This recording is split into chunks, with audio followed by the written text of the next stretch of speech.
क्या आप जानते हैं कि एआईबी के रिजल्ट के बाद हमें सर्टिफिकेट ऑफ प्रैक्टिस यानी सीओपी कैसे मिलेगा और कितने टाइम में मिलेगा?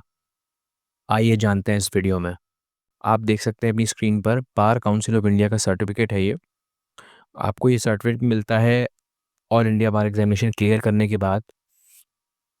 इसके साथ ही साथ आपको मिलता है सीओपी नंबर, यानी आपका एक यूनिक नंबर होता है जो आपकी ईयर के साथ होता है, वो आपको प्रोवाइड होता है। साथ ही साथ में ये आपको अधिकार देता है कि आप ऑल ओवर इंडिया, पूरे भारत में कहीं पे भी प्रैक्टिस कर सकते हैं after clearing this AIB exam. यही कुछ ऐसे पर्क्स हैं, कुछ ऐसे फ़ायदे हैं जो हम एक लॉ स्टूडेंट को, एक लॉयर को, एडवोकेट को मिलते हैं।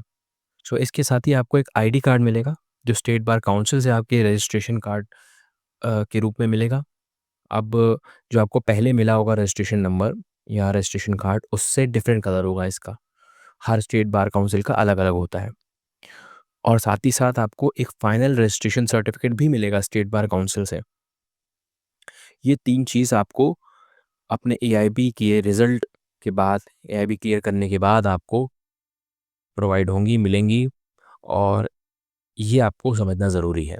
अब आगे बढ़ते हैं फ्रेंड्स। तो सीओपी कितने टाइम में मिलेगा, ये प्रश्न आता है हमारे सामने। तो उसके लिए अब आप जैसे ऑफ़िशियल वेबसाइट उठाएँगे बार काउंसिल ऑफ इंडिया की, तो आपको ये मिलेगा। तो अभी आप जैसे देख रहे हैं, ये वेबसाइट है आपके सामने। साथ ही साथ आप ये भी समझ लीजिए कि ये जो वेबसाइट है, इस पे आप जब इसको ओपन करेंगे, इस नोटिफ़िकेशन को, इस लिंक को, तो आपको ये सर्कुलर दिख रहा है सामने। 17 अक्टूबर 2024 का है ये, एआईबी 18 का। इसमें आपको क्लियरली देखिए मेंशन्ड है यहाँ पे कि we would like to inform you that certificate of practice COP for the AIB 18 examination has been dispatched to all state bar councils. यानी कि आपकी रिस्पेक्टिव स्टेट बार काउंसिल्स में बार काउंसिल ऑफ इंडिया द्वारा आपके सीओपीज़ को with certificates and ID cards dispatch कर दिया जाता है, और वो आपके रिस्पेक्टेड स्टेट बार काउंसिल से आपको कलेक्ट करनी होती हैं। सो फ्रेंड्स, बने रहिए इस वीडियो में मेरे साथ में, एंड वीडियो को एंड तक देखिए ताकि आपके सारे क्वेश्चंस के आंसर्स आपको मिल जाएँ। सो नेक्स्ट क्वेश्चन फ्रेंड्स हमारे पास आता है कि सीओपी कैसे मिलेगा? यानी सीओपी हमें प्राप्त कैसे होगा? चलिए, ये सारी चीज़ें हमने समझ ली, नोटिफ़िकेशन आता है, हमारा सीओपी क्या होता है, सर्टिफिकेट।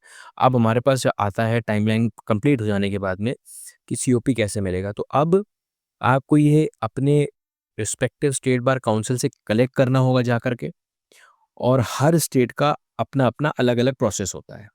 ये स्टेट टू स्टेट वेरी करता है। जैसे दिल्ली में फॉर एग्ज़ाम्पल आपको स्टेट बार काउंसिल के ऑफ़िस जाना है with your name ID, result copy and a nominal fee of rupees 125, and आपको ये पेमेंट करना है, और आपका रजिस्ट्रेशन में, वहाँ आप रजिस्टर में साइन करके आप अपने सीओपी को कलेक्ट करते हैं।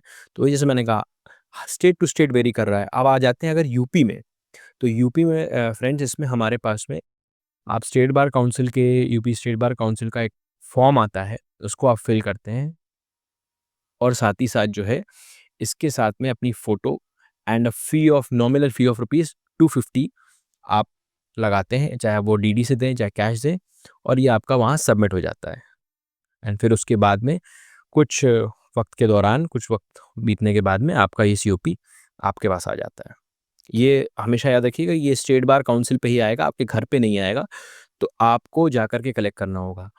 अब ये स्टेट टू स्टेट वेरी कर रहा है, राजस्थान का भी समझ लेते हैं, राजस्थान में भी सेम यही प्रोसेस है, उत्तराखंड में भी यही है, मतलब लगभग सब जगह पे सेम प्रोसेस है। आपको एक मिनिमम फीस जमा करनी पड़ती है, आपको अपना रिज़ल्ट, अपनी नेम आईडी ये सबमिट करनी होती है, और स्टेट बार काउंसिल से, अपने रिस्पेक्टिव स्टेट बार काउंसिल से आपको वो कलेक्ट कर लेना होता है।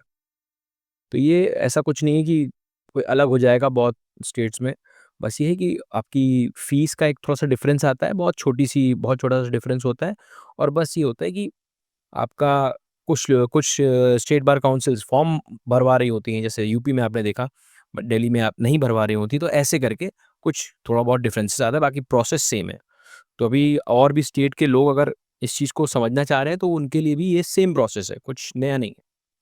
ऑब्वियसली अगर आप प्रैक्टिसिंग एडवोकेट हो, आप कोर्ट जाओगे, तो वहाँ पे आपको डिस्ट्रिक्ट बार एसोसिएशन आपका ज़िले का डिस्ट्रिक्ट बार एसोसिएशन होगा, वहाँ पे आप वहाँ के प्रेसिडेंट, सेक्रेटरी किसी के साथ भी आप बातचीत करोगे, आपको इस बारे में आपको वो बताएँगे कैसे क्या चीज़ें हो सकती हैं। प्लस आपको जैसे कोई बार काउंसिल का मेंबर भी वहाँ बैठ रहा हो, ऐसा भी प्रोसेस होता है कि आपके ज़िले का कोई व्यक्ति स्टेट बार काउंसिल में आपके मेंबर भी हो, तो ऐसे में वो क्या करते हैं कि बल्क में आपकी जैसे अगर आप उनके साथ में एसोसिएट होते हो, आप उनसे बातचीत करते हो, अपना डिटेल बताते हो, तो वो आपका क्योंकि उनके पास पूरे स्टेट का रहता है, तो वो बल्क में उस चीज़ को कराते हैं आपका प्रोसेस, फॉर्म-वॉर्म भरवा करके आपका पैसा आपका फॉर्म, सारी डीडी वगैरह करवा करके आपका ओके करवा देते हैं। आप वहाँ सबमिट कर दें और आपको वहीं से ही जा कर के आपको चेक करना होता है 1-2 महीने में, 3 महीने में मैक्स मैं बहुत मैक्स खींच के बोल रहा हूँ, आपके पास आपके उन्हीं के पास आ जाएगा आपका सीओपी और आप जा कर के वहाँ से कलेक्ट कर सकते हैं।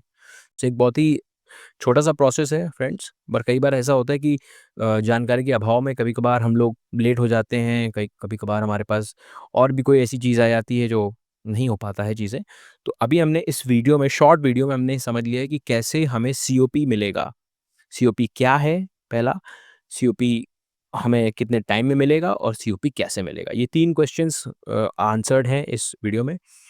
सो फ्रेंड्स अगर आपको ये वीडियो अच्छा लगा हो तो प्लीज़ इसे लाइक कीजिएगा और इस चैनल को सब्सक्राइब ज़रूर कर लीजिएगा ताकि ऐसे ही काम की वीडियोज़ मैं और लाता रहूँगा।